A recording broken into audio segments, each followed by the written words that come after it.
Dito sa Papa Dudut Stories, ikaw ay hindi nag-iisa. Karaniwan na nating naririnig ang mga kwento ng aswang sa mga probinsya. Bawat lugar ay may kanya-kanyang interpretasyon o version ng isang aswang. Ang iba ay ginagamit ito upang takutin ang mga tao, lalo na ang mga bata. Ngunit sa kabila ng napakaraming kwento tungkol sa mga aswang, hanggang ngayon ay pinagdududahan pa rin ng marami kung talaga bang kasama natin silang nabubuhay dito sa ating mundo. Dear Papa Dudut, bago ko simulan ang aking kwento ay gusto ko munang mag-thank you sa inyo, Papa Dudut. Kasi ang sipag mo mag-upload sa channel mo araw-araw. Mapa romance, drama o horror ay wala talaga akong pinapalampas. Kaya sana isang sulat ko sa mabasa mo sa channel mo, kasi kapag nangyari yon ay magiging sobrang saya ko na. Tawagin niyo na lamang po ako sa pangalan na Mayet. 32 years old at single ako sa ngayon. Pero hindi ako naghahanap ng jowa. Ang kwento ko ay tungkol sa mga nakakatakot na experience ko sa lugar kung saan ako ipinanganak at nagkaroon ng isipan. Yung lugar namin ay isang maliit na baryo lamang at masasabi ko na may kalayuan sa kabihasnan. Kailangan pa namin maglakad at sumakay ng tricycle para makapunta sa bayan at eskwelahan. Sa madaling salita ay liblib siya, Papa Dudut. Very probinsya ang datingan ng lugar na yon. Ang karaniwang pinagkakakita ng mga tao doon ay pagtatanim ng gulay at prutas at kung ano-anong pwedeng itanim. Ang tatay ko ay isang magsasaka sa isang palayan na pagmamay-ari ng isang mayamang pamilya. Mahirap ang buhay namin dito pero masaya naman kami. Pangalawa, ako sa 4 na magkakapatid. Ang bahay namin ay tipikal na bahay ng isang probinsya. Kubo ang bahay namin na merong silong. At may pagkakataon kasi na kapag sobrang lakas ng ulan ay umaapaw ang ilog na malapit sa aming lugar at bumabaha doon. Kaya karamihan sa bahay doon ay merong silong para ligtas sa pagbaha. Sa sobrang simple ng buhay na kinalakhan ko ay mababaw lamang ang aking kasiyahan dati. Masaya na ako kapag ang ulam namin ay manok o kaya ay baboy. Masaya na ako kapag 5 piso ang baon ko sa eskwelahan. At mas masaya ako kapag mas higit pa sa 5 piso kasi alam ko na hindi ko kailangan maglakad mula sa bahay hanggang eskwelahan. Kasi meron akong pamasahe sa tricycle. Bata pa lamang ako ay aware na ako sa kwento na merong aswang sa aming lugar. Pero kahit malit lamang yon ay hindi nila matukoy kung sino ang aswang. May mga nagsasabi, Papa Dudut, na dumadayo lamang sa lugar namin ang aswang at taga-ibang lugar ito. Imposible daw na isa sa mga kalugar namin ang aswang kasi halos lahat ng tao doon ay magkakakilala. May mga nagsasabi na nakakita sila ng manananggal sa bubong ng isang bahay. Meron din daw na nakakita ng napakalaking aso at itim na baboy na namumula ang mga mata. Kaya kapag matigas ang ulo naming magkakapatid ay ipinapanakot ng nanay at tatay namin ang aswang. Palagi po nilang sinasabi na galit sa makukulit na bata ang mga aswang.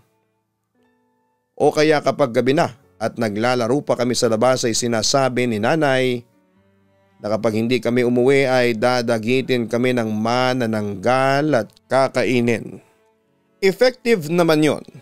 Kasi kapag naririnig namin yon ay talagang tumatakbo na kami pauwi sa bahay. Lumaki ako na kinatakutan ng aswang na yon kahit na hindi ko pa siya nakikita dati. Siyempre marami sa amin ang naniniwala sa aswang, kaya kahit na hindi ko pa nakikita ay naniniwala na rin po ako. Saka may mga kwento rin kasi si nanay na lumaki sa lugar na yon, na kahit noong bata pa siya ay kinakatakutan na ang aswang doon. May isang beses pang araw na hinahabol sila ng nanay niya ng isang malaking baboy nang pauwi sila sa bahay isang gabi. Mabuti na lamang daw at may nagpapasok sa kanila kasi kung wala ay baka naabutan na sila ng aswang at namatay silang mag-iina. Wala rin daw sana kami ng kapatid ko kung nagkataon. Dalawa pa lamang kami ng kapatid ko noon na si Ate Mela. Natatandaan ko na palagi kaming magkaaway dahil na rin siguro sa parehas kaming babae. As usual kapag nag-aaway kami ay panakot ni nanay ang aswang. Alam daw ng aswang kapag nag-aaway ang magkakapatid at yun daw ang gustong-gustong kainin ng aswang. First year high school ako nang magkaroon ako ng first encounter sa sinasabing aswang na gumagambala sa lugar namin, Papa Dudut. Sa school na pinapasukan ko tuwing buwan ng July ay nagkakaroon ng acquaintance party na ginaganap tuwing gabi sa school. Event yon sa school para ipakilala ang mga first year na newcomer sa school. May mga pagkain na sandwich at juice drink na nasa Tetra Pak. Tapos may sayawan din. Para na rin siguro yon sa school para maging at home ang mga bagong estudyante sa eskwelahan. Nung elementary pa lamang ako ay nakwento na sa akin ni Ate Mela ang acquaintance party at masaya raw. Isinayaw kasi siya ng crush niya noong second year high school kaya very memorable yon. Kaya dati pa ay gusto ko na rin mag high school para ma-experience ko rin ang ganon. Malay ko ba kung saswertehin ako at isayaw din ako ng crush ko, hindi ba? Kaya nang mag first year high school na ako ay talagang excited ako para sa acquaintance party na magaganap. Inimagine ko na mga pwedeng mangyari sa gabing yon at kahit ang mga kaklase ko ay kagaya ng nararamdaman. Asang-asa kami na magiging first dance namin ang aming kanya-kanyang crush. Hanggang sa i-announce na ng teacher namin kung kailan gaganapin ang acquaintance party. Hindi na ako makatulog sa paghihintay na dumating na ang gabing yon. Mela, ikaw nang bahala sa kapatid mo ha. Huwag na kayong magpapaabot ng madaling araw at wala na kayong masasakyan na tricycle pa uwi. Paalala ni nanay sa aming magkapatid. Nang gabing yon ay acquaintance party na at paalis na kami noon ni Ate Mela sa bahay. Opo nay, ako na pong bahala kay Mayet. Antura ni ate. Binigyan kami ni nanay ng pera para sa pamasahe namin paalis at pauwi. Talagang sobrang saya ko ng gabing yon at hindi na ako makapaghintay na makaalis ng bahay. Pagdating ng school ay hinanap ko kaagad ang mga kaklase ko. Tinipon kami ng teacher namin kasi kami raw ang unang ipapakilala kasi first year kami. Pinapunta kami sa may unahan. Sinabi ang mga year at section at pagkatapos ay umupo na ulit kami. Namigay na ng pagkain habang nagkakaroon ng intermission number. Bandang 10:00 na ng gabi nagsimula na ang sayawan para sa mga estudyante. Namatay na ang ilaw at pinalitan nyo ng disco lights. Nagpatugtog na rin ang pangsayawan at marami sa mga kaklase ko ang hindi na nahiya at sumayaw na rin.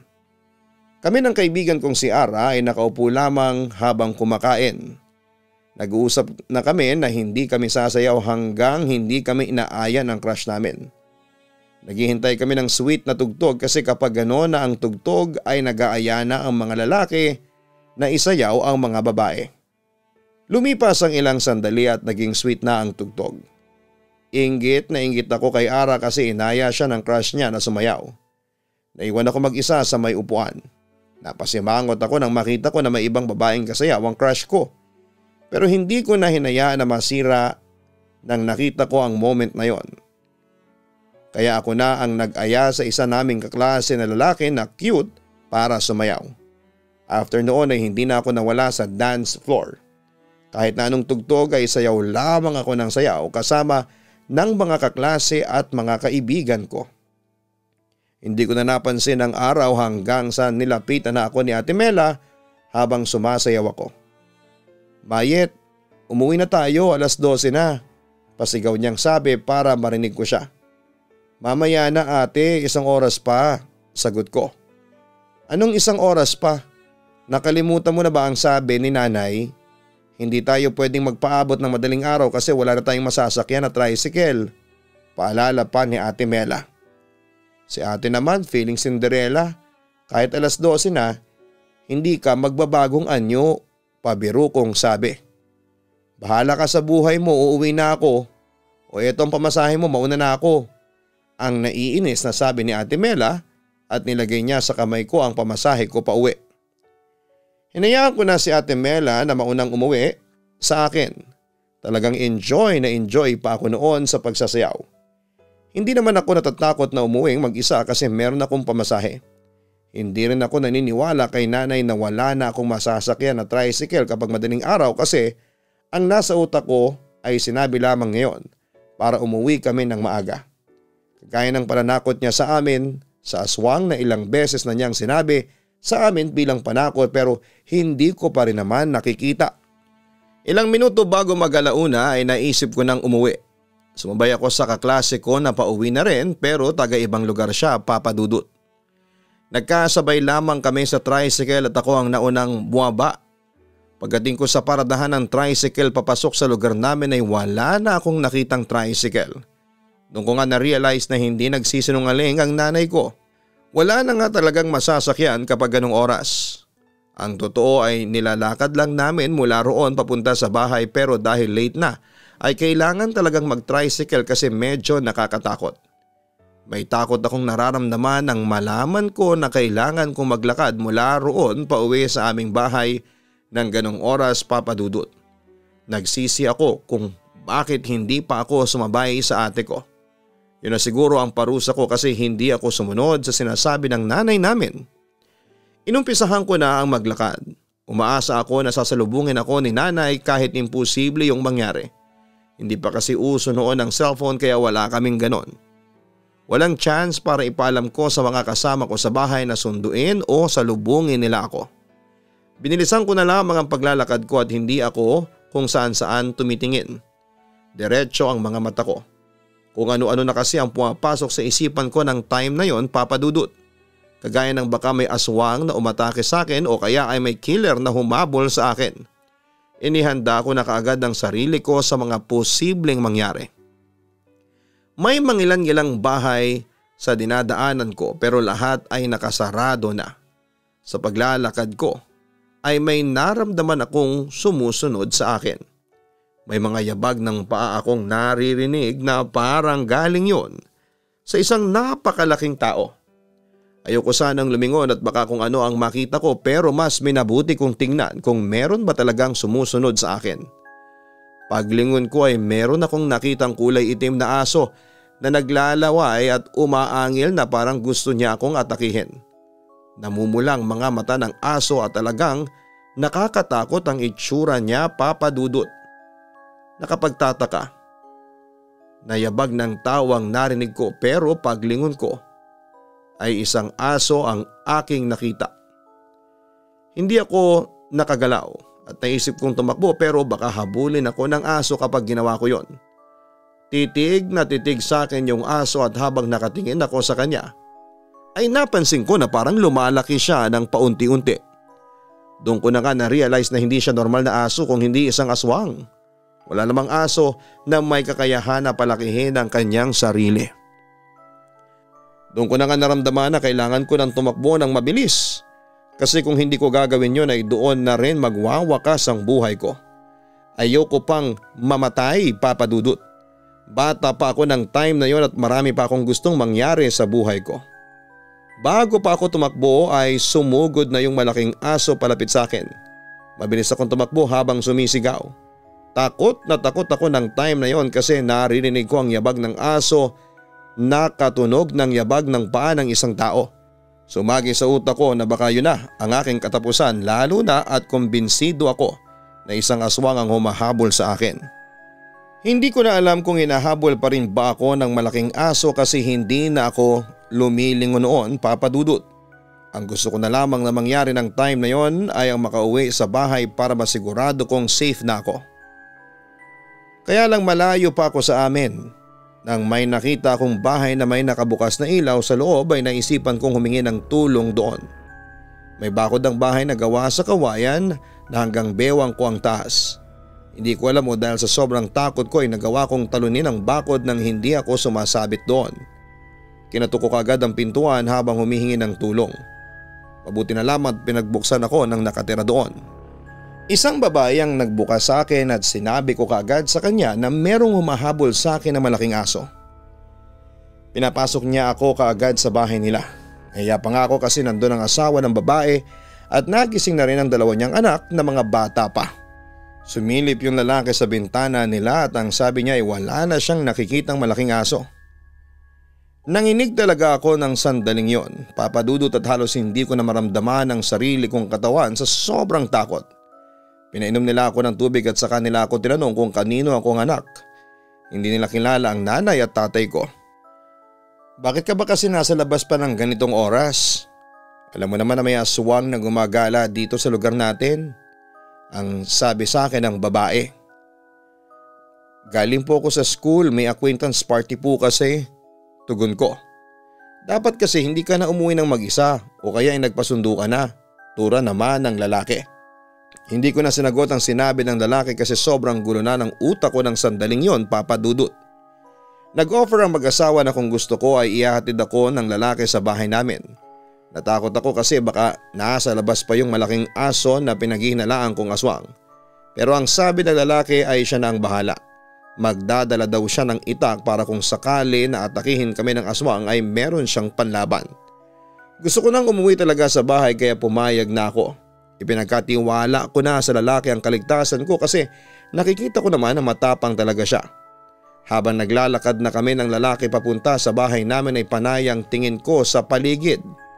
Kasi pakiramdam ko ay may mga matang nakasunod sa amin. Yung feeling na merong nakatingin sa'yo. Ganon ang pakiramdam ko ng mga sandaling yon, Papa Dudut. Ligtas naman akong naihatid ng lalaki sa bahay namin at nagulat sina nanay at tatay nang makita nila ako na parang wala sa sarili. Ang lalaki na ang nagkwento para sa akin. Inabol ng malaking aso itong anak ninyo. Aswang yata yon. Buti at gising na kami ng asawa ko kaya naman kumatok siya sa bahay at napapasok agad namin. Wika ng lalaki sa mga magulang ko. Nagpasalamat naman sina nanay sa lalaki at binigyan pa nila ito ng plastik ng kamot bilang pagpapasalamat. Nang umalis ng lalaki ay doon na ako tinanong kung ano ba talaga ang nangyari at ikinuwento ko sa kanila ang lahat. Yan ang napala mo. Hindi ka pa kasi sumabay sa kapatid mo. Galit na sabi ng nanay sa akin. Huwag mo nang pagalitan, wala namang may gusto sa mga nangyari. Magpasalamat na lang tayo na ligtas si Mayet at may mga taong tumulong sa kanya. Wika ni tatay. Ang nangyari niyon sa akin ay talagang nagbigay ng takot sa akin, Papa Dudut. Nilagdad pa nga ako at hindi nakapasok sa school ng ilang araw. Dahil sa hindi bumababa ang lagnat ko ay dinala ako ng nanay ko sa isang manggagamot sa aming lugar. Si Lola Kuring. Sinoob ako at ayon kay Lola Kuring ay nakursuradahan ako ng aswang kaya huwag akong lalabas tuwing gabi. Palagi ko rin daw ilagay sa bulsa ko yung malit na bote na may langis at ugat ng halaman na hindi ko alam kung ano. Kapag daw kumulo yun ay ibig sabihin ay malapit ang aswang sa akin kaya mag-iingat ako at maging handa palagi. Naging paranoid na rin ako at hindi na ako lumalabas kapag gabi na. Ang palagi kong naiisip ay nasa paligid lamang ang aswang na humabol sa akin at naghahanap lamang siya ng magandang tiyempo para atakihin ako. Kahit nasa loob pa ako ng bahay namin ay hindi pa rin nawawala ang takot ko kapag gabi na. Iniisip ko, Papa Dudut, na gawa lang sa pawid at sawali ang aming bahay at napakadali para sa aswang na sirain at pumasok sa loob ng bahay. Kaunting kaluslos lang na marinig ko sa labas ay napapayakap na ako sa nanay ko. Ganon kalaki ang naging epekto sa akin ng nangyaring yon, Papa Dudut. Sa mahigit isang buwan na dala ko palagi yung langis na nasa maliit na bote na ibinigay sa akin na manggagamot ay hindi man lang yun kumulo. Kahit na isang beses kaya naisip ko na baka sumuko na yung aswang na biktimahin ako kasi masyado na akong naging maingat. Baka naghahanap na siya ng iba niyang bibiktimahin. Paunti-unti bumalik sa normal ang buhay ko. Unti-unting nawala na ang takot ko sa mga nangyari sa akin at nagagawa ko na lumabas ng bahay kahit na gabi. Hindi na nga lang ako nagpapagabi ng sobra o naglalakad ng mag-isa tuwing gabi kasi baka matsyempohan na naman ako ng aswang. Hindi ko na rin dinadala yung langis na nasa bote kasi pakiramdam ko ay hindi ko na yon kailangan pa. Second year high school ako ng isang pangyayari ang talagang gumimbal sa aming lahat. May kalugar kami na buntis noon at silang dalawa lang ng asawa niya ang nasa bahay nila. Yon ang first baby sana nila, Papa Dudut. Sa liit ng lugar namin kapag merong buntis ay mabilis na nalalaman yon. Kakwentuhan ni nanay ang babaeng yon na papangalanan ko na lamang na si Ate Rose.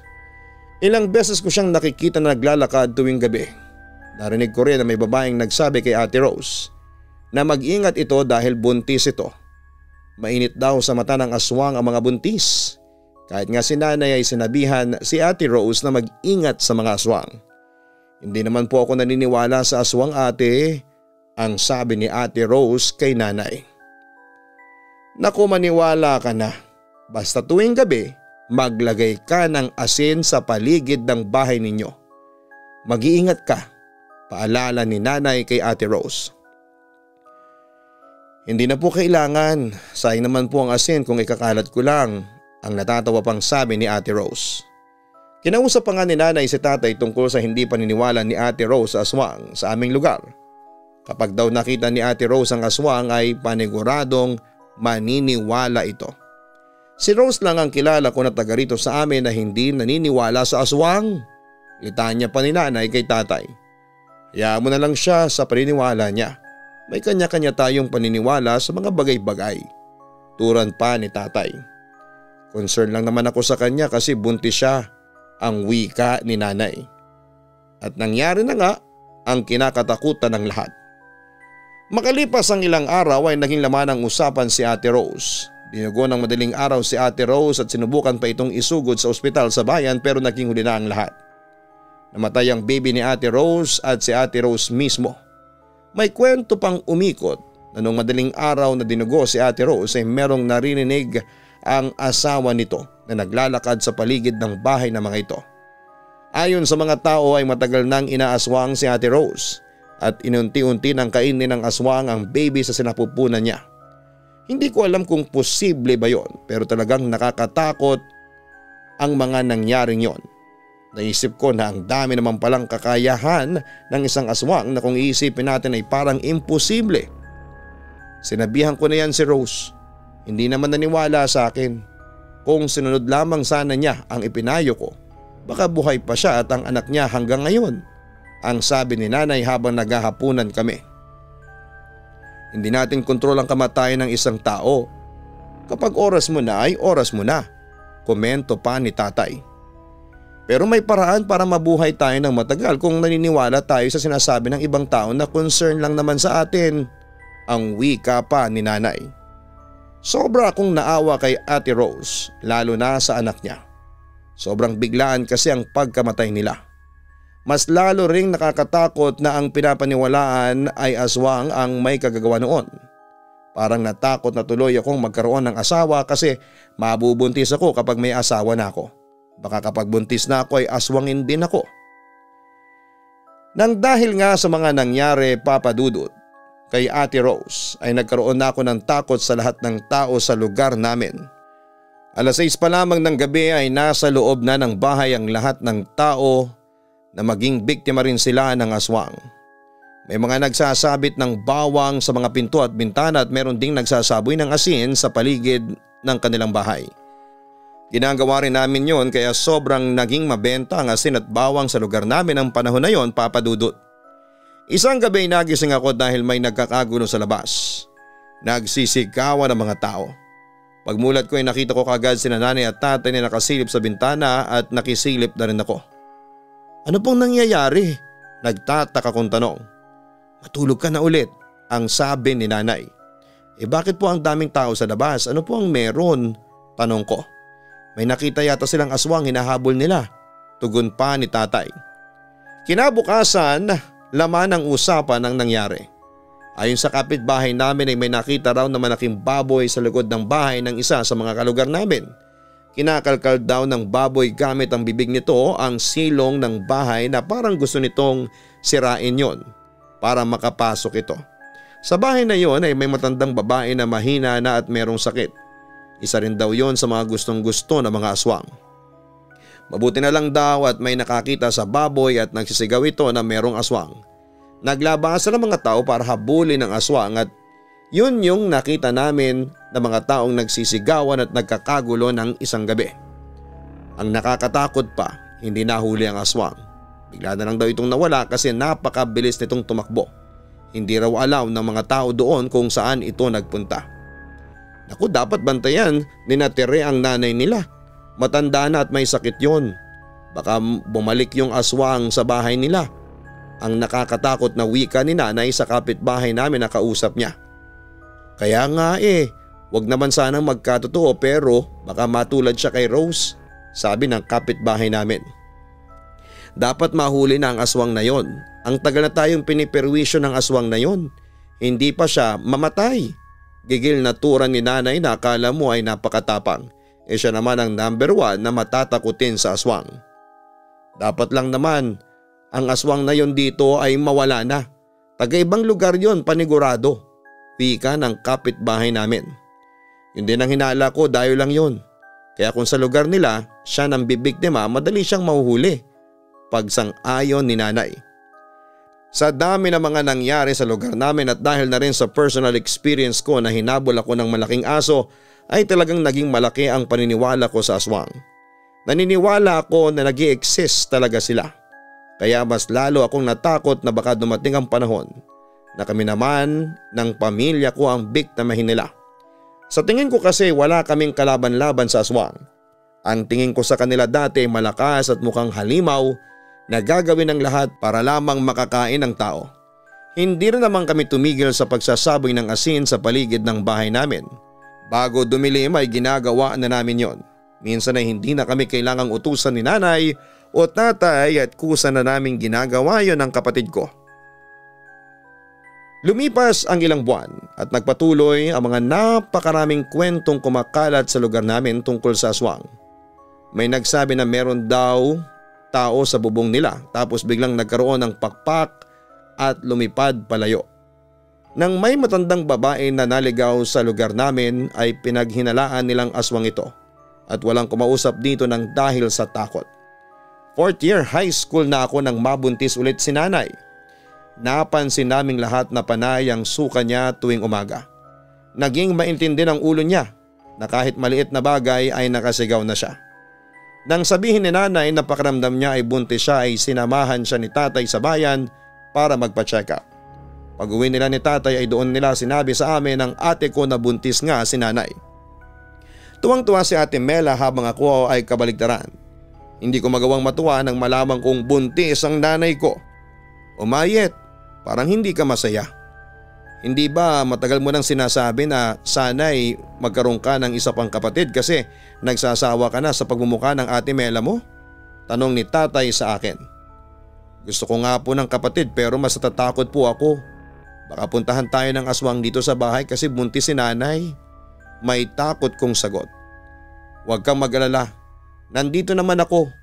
Palagi kong hinahasa ang ita ko. Subukan lang ng aswang na yon na pumunta dito sa bahay at tatagpasin ko na talaga siya. Saka magsaboy na ulit kayo ng asin sa paligid ng bahay bago dumilim.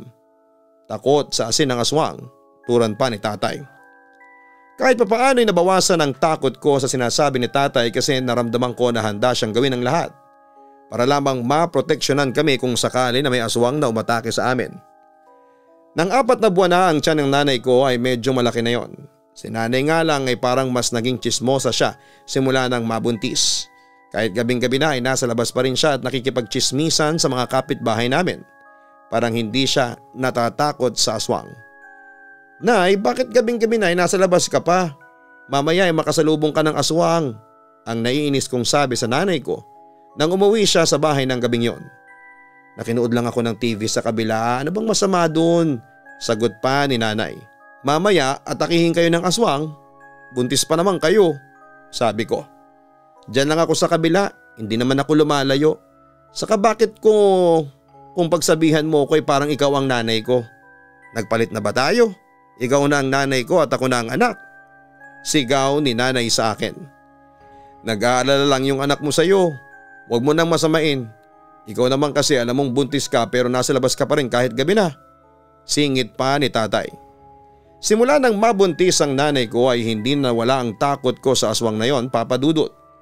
Naalala ko kasi yung nangyari kay Ate Rose at sa baby niya na hindi na naipanganak. Nag-aalala ako na baka wala kaming kalamala, may inaaswang na pala si nanay. Sa sobrang paranoid ko ay tuwing umaga ay chine-check ko ang paligid ng aming bahay. Baka makakita ako ng bakas na may aswang na nagpupunta sa bahay namin habang tulog kami. Sa awa ng Diyos ay wala naman akong nakikita. Naisip ko na baka nga effective talaga yung pagsasaboy namin ng asin bago dumilim. Bukod sa bawang at asin ay meron pang inuwing pangontra sa aswang ang tatay ko. Nakalimutan ko na nga lang ang tawag sa ganon, para siyang baging na may katamtamang taba. May tusok-tusok na hindi naman nakakasugat, tapos kapag kinagat mo yon ay mapait. Sobrang pait at sinabit yun ni tatay sa bintana at pinto namin. Takot daw ang mga aswang sa baging na yon, Papa Dudut. Nagtataka lamang ako kung paanong ang daming panlaban at pangontra sa aswang sa bahay namin ay hindi pa rin naaalis ang takot ko. Malay ko ba kung merong ginagamit ang mga aswang na pangontra sa mga pangontra namin, hindi ba? 8 buwan na ang pagbubuntis ng nanay ko, Papa Dudut. Sobrang laki na ng tiyan niya at para siyang nakalunok ng 3 pakwan. Medyo nahirapan na rin siyang kumilos kaya kami muna ni Ate Mel ang gumagawa ng mga ginagawa dati ng nanay ko, kagaya ng paglalaba. Sumasakit kasi ang balakang niya kapag matagal siyang nakaupo kapag naglalaba. Hindi na rin lumalabas ng gabi si nanay kasi may kwento na namang kumakalat sa amin na may nakakita na naman daw doon ng aswang. Meron daw kasing nakita yung isang kalugar namin na taong matangkad na nakasilip sa bahay nila. Nang sinigawan nila, ang taong yon ay bigla itong tumakbo. Inabol daw nila pero nag-ibang anyo ito. Naging isang malaking aso na kulay itim at mabilis daw itong nakatakas. Hindi kaya yun din yung aso na humabol sa akin dati? Tanong ko kina nanay. Malamang iisa lang yun, kaya huwag kayong lalabas ng gabi. Hindi natin alam ang pwedeng mangyari, sabi pa ni tatay. Si nanay lang naman po ang panay labas kahit gabi na. Hindi na lang sa umaga makipagchismisan, sambit ko. Hoy Mayet, hindi na ako lumalabas ng gabi lalo na ngayon na may ganyan na namang kwento. Hanggang ngayon pala ay umaatake pa rin ang buwisit na aswang na yon. Turan pa ni nanay. Nang panahon na yon ay wala akong ibang gustong mangyari kundi ang manganak na ang nanay ko. Pakiramdam ko kasi habang buntis siya ay hindi ako patatahimikin ng takot ko sa aswang. Naniniwala ako na kapag nanganak na si nanay ay ligtas na siya at ang magiging kapatid ko sa aswang. May feeling din ako na alam ng aswang na buntis si nanay at baka naghahanap lamang siya ng magandang pagkakataon para umatake. Kaya naman gabi-gabi bago ako matulog ay nagdarasal ako sa Diyos. Na sana'y huwag niya kaming pabayaan, lalong-lalo na ang nanay ko. Na sana'y protektahan niya kami at huwag niyang hahayaan na may masamang mangyari sa amin ang pamilya ko. Ngunit kahit pala anong dasal mo, kung sadyang malakas ang kapangyarihan ng isang masamang nilalang, ay gagawin nito ang lahat upang magdala ng panganib sa iyo at sa buhay natin, Papa Dudut. Hindi ko makakalimutan ang gabing yon sa buhay ng aking pamilya dahil ng gabing yon ay muli kong nakita ang aswang na humahabol sa akin noong ako ay first year high school. Sabado ng araw na yon kaya wala kaming pasok ni Ate Mela. Nasa may gilid kami ng bahay at naglalaba. Si nanay ay nasa likod at nagluluto ng aming ulam para sa tanghalian. Habang abala kami sa paglalaba ng kapatid ko ay kanina ko pang napapansin ang isang matandang babae na pabalik-balik na naglalakad sa harapan ng aming bahay. Sinabi ko kay ate ang tungkol sa matanda at ang sabi niya ay huwag kong pansinin at baka naliligaw lang ito. Pero ibang pakiramdam ko ng sandaling yon. Kaya nang muling dumaan ang matandang babae at nahuli ko siyang tumingin sa bahay namin ay doon ko na siya tinawag. Lola, may kailangan po ba kayo? Pasigaw kong tanong sa matandang babae. Ngumiti ang matanda pero hindi siya makatingin ng diretsyo sa akin. Nauhaw kasi ako ining baka pwedeng makainom ng tubig, sabi ng matandang babae. Tatayo na sana ako para ikuha ng tubig ang matanda pero biglang dumating si nanay at sinabi niya sa matanda na naubos na ang inuming tubig namin at sa iba na lamang ito makiinom. Umalis naman kaagad ang matanda. May awa akong naramdaman sa kanya at ang sabi ni nanay ay huwag kami magpapainom ng hindi namin kilala at baka isa itong mangkukulam o aswang. May kakayahan daw ang mga ito na magbulong sa basong ininuman nito. Mabuti na raw ang mag-iingat kesa sa mapahamak kaming lahat sa huli. Kinagabihan habang kumakain kami ng hapunan ay init na init kaming lahat. Ibang hangin ang gabing yon, Papa Dudut. Maraming puno sa lugar namin at normal na sa amin na kahit mainit ang panahon ay hindi ganoon kainit. Yun pala ay senyales na yon na may aswang na malapit sa bahay namin. Kahit na walang pasok kinabukasan ay maaga pa rin kaming natutulog. Wala pa kasi kaming TV ng time na yon at wala kaming mapaglilibangan. Habang tulog ako ay nalimpungatan ako at nakita ko si tatay na nakasilip sa bintana habang si nanay ay nakatayo habang hawak ang malaki niyang tiyan. Nakita ko sa mukha niya ang sobrang takot. "Nanay, ano pong nangyayari?" tanong ko. "Matulog ka na ulit," pabulong na sagot ni nanay. Hindi ko siya sinunod kaya si tatay ang tinanong ko at ang sabi niya ay merong aswang. Bigla akong natakot. Tumahimik kaming lahat at nakarinig kami na naglalakad sa may bubong. Kung tawang naroon ay siguradong magigiba ang bubong namin kasi gawa yon sa pawid. Hindi nun kakayanin ang bigat ng isang tao kahit bata pa yon. Nagising na rin si Ate Mela at ang sabihin ko sa kanya na may aswang ay natakot din siya. Tumayo kami sa may gitna ng bahay sa tabi ni nanay. Maya-maya ay may narinig kaming kumakalmot nang mabilis sa may silong ng aming bahay. Ang sahig namin ay gawa sa kawayan at nang tumingin ako roon ay may nakita akong mapupulang mata na parang umiilaw. May humihingal din ng malalim na akala mo ay pagod na pagod siya. "Tatay, nasa silong siya!" sigaw ko. Sumilip si tatay sa silong pero ang sabi niya ay wala siyang nakita. Nakiramdam kaming lahat. Takot na takot ako ng mga sandaling yon kasi pakiramdam ko anumang sandali ay papasok na ang aswang sa bahay namin. Matagal na kaming nakatayo hanggang sa wala na kaming narinig na kakaibang ingay o tunog sa labas ng bahay. Sinabi na ni tatay na mukhang wala na ang aswang kaya pwede na kaming matulog. Humiga sila pero ako ay iba pa rin ang pakiramdam. Kaya bago ako humiga ay sumilip ako sa siwang ng aming dingding. Gusto ko kasing makasigurado na wala na talaga yung aswang, Papa Dudut. Nung una ay wala akong nakikita pero makalipas ang ilang segundo ay may nakita akong malaking aso at alam ko na siya rin yung aso na humahabol sa akin dati. Takot akong sumigaw at sinabi ko na may malaking aso sa labas ng bahay. Nagulat ako sa ginawa ni tatay at kinuha niya ang itak at lumabas siya. Siguro ay napuno na siya kasi hindi pa rin umaalis yung aswang. "Kilala kitang aswang ka. Alam ko kung saan ka nakatira. Umalis ka na rito. Hindi ka sasantuhin ng itak ko." Matapang na sigaw ni tatay. Pagkasigaw noon ni tatay ay nakarinig kami ng yabag ng paa na papalayo na para bang takot na takot itong tumakbo palayo sa aming bahay. Ang sabi ni nanay kapag daw sinabi mo sa isang aswang na kilala mo ito ay natatakot ito. Sa awa naman ng Diyos ay wala namang masamang nangyari sa amin ng gabing yon. Hindi kami nagawang sakta ng nilalang na yon kung aswang man siya, Papa Dudut. Naisip din namin na baka yung matandang babae na gustong makiinom sa bahay namin yung aswang. Siguro ay nagmamanman siya sa amin pero hindi naman kami sure tungkol sa bagay na yon. Ligtas din na nanganak si nanay. Nang mabuntis ulit si nanay ay wala nang ganong ganap.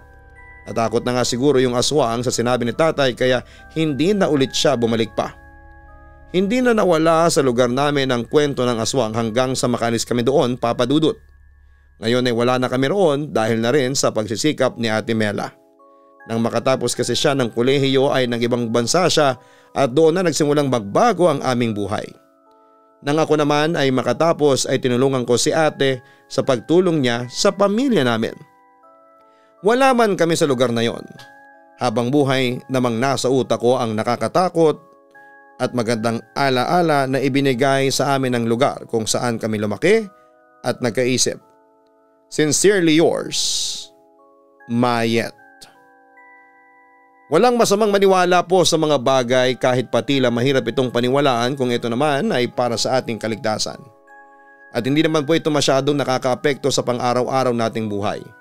Mas mabuti na ang makinig tayo sa sinasabi ng iba kesa sa magsisi tayo sa huli.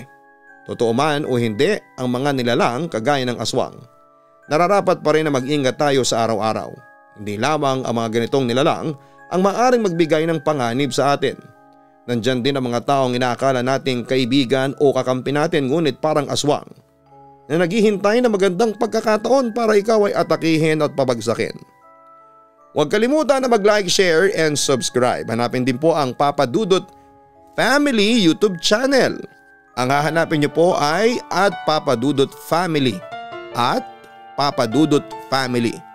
At ganoon din po ang Kaistorya YouTube channel. Maraming salamat po sa inyong lahat. Ang buhay ay mahiwaga, laging may lungkot at saya. Sa Papa Dudut Stories, laging may karamay ka.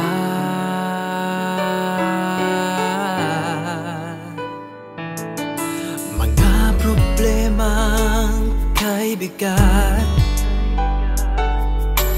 dito ay pakikinggan ka.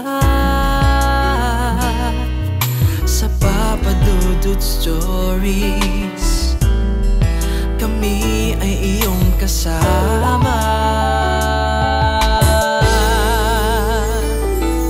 Dito sa Papa Dudut Stories, ikaw ay hindi nag-iisa.